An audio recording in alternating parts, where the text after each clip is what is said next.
Guys, Lou Dort, he might win a championship.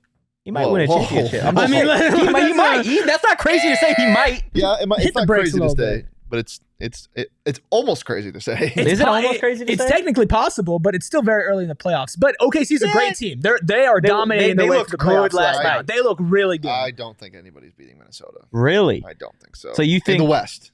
Okay, so you don't think the Thunder stand a chance? No, I think they do. I just don't think it's going to happen. I think they have a chance. I don't think it's going to happen. Just because the Wolves are too hot right now?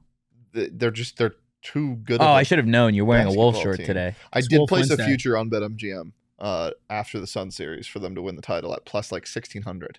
Wow. Yeah. Look at you. Right. That was good. They call me that dude. They do call you that dude. And I say, are you talking to me? Yeah. That's not really a very specific. Me. Okay. Yeah. You specifically. Yeah. Guys, did we think Lou Dort would ever get to this point? I've gone on the show. I've gone on record on the show before. I hated Lou Dort for the first half of his time at ASU. I hated him.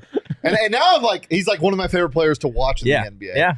And by the back half of that ASU season, I liked him a lot more. But he was objectively like a bad 3-point shooter for the first half of that season. The average definitely averaged out. It got hot toward the end of the year, but some of those shots, I still remember. I have this one shot. I don't remember which game it was, but it was an ASU home game where he pulled up from like 27 feet and it hit the side of the back, not the side of the backboard. It missed the rim and hit the backboard. I was like, oh my God, who is this guy? Who's this Canadian?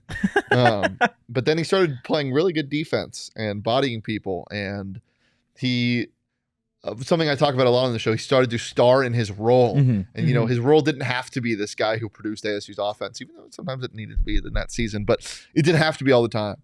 And he really recognized that. And as a freshman, I mean, he starred in a role that isn't, the sexiest role. But dude played defense and shot threes. We love that. Yeah, he was definitely rough on offense a lot of the times. It was very like hit or miss. When it went in and it looked really good, and you're like, wow, this guy could be something. And then when he missed, like you said, Shane, like sometimes he just didn't hit the rim, right? But at the end of the day, he averaged 16 points. Yeah, that's not a small amount. Was so weird. That's not a small amount. And I was very happy to see him find a place in the league, but I would be lying to you if I thought that he would be this integral to such a good, well-oiled machine in the NBA, because he has to hit threes in the NBA to survive. You can't just be a defender. You can't be Andre Roberson anymore. Like, you have to be an offensive threat out there. Holy shit. What? He played for the Thunder and he couldn't shoot for shit. Yeah, He was a good defender, but he sucked at everything else. Horrible to play with in 2K. Yeah, he was a really bad bum in 2K. Colorado? I think so. Let's see. But I mean, I was a fan of Thabo Cephalosha once. Yeah? That's big. What a pull. He was speaking French to his lady. Oh. Or to a lady. I don't know if it was his lady or not. You assumed it was his lady? Yeah, well, I mean, they were talking for a while, and they were pretty close. I was waiting for his autograph. Parlez-vous français?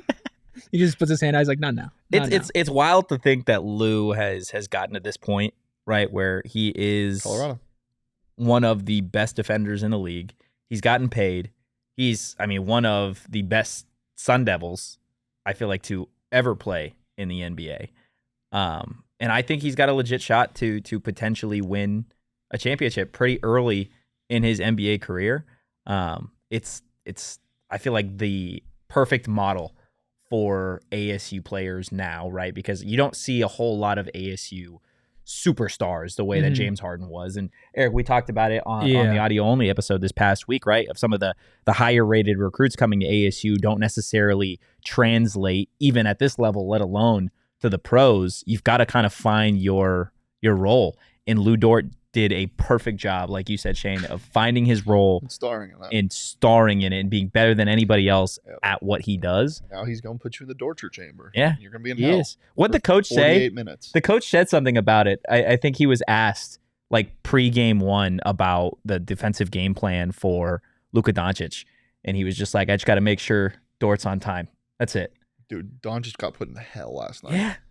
Lou Dort's that guy. I mean, we're talking about somebody who could have a double-digit year career in the NBA if all plays out right, because of the different types of intangibles that he brings. And he can only... That is such a disrespectful floor. to a starter on a top 10 plus years in the NBA? Yeah, that's his floor.